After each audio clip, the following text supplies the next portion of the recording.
В джунглата се чува ръмжене, Симба е готова и тя е по-силна, отколкото си мислиш. С нейната лилава, блестяща грива, тя е най-смелата във всяка битка. Малки лапички, но голямо сърце, помага на приятелите, това е нейната мисия.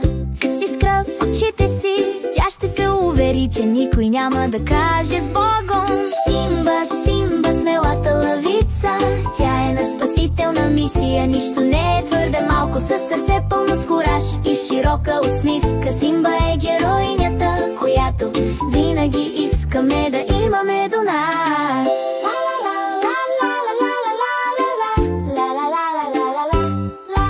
В гората високо и ниско има приятел в нужда.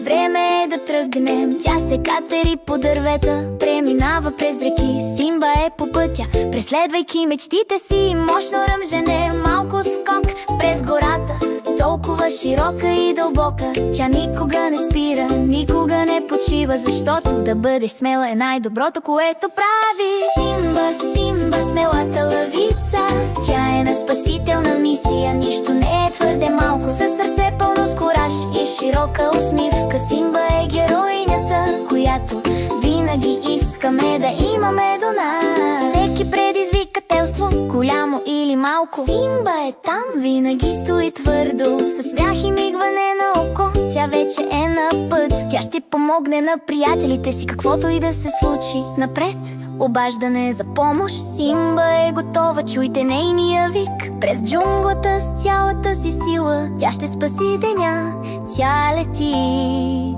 С нейната опашка, толкова сладка и малка, тя е най-смелата от всички лъвици. Не е важна къде или кой има нужда от помощ, Симба ще бъде там, тя винаги ще води. Симба, Симба, смелата лъвица, тя е на спасителна мисия. Нищо не е твърде малко, със сърце пълно с кураж и широка усмивка. Симба е героинята, която винаги искаме да имаме до нас.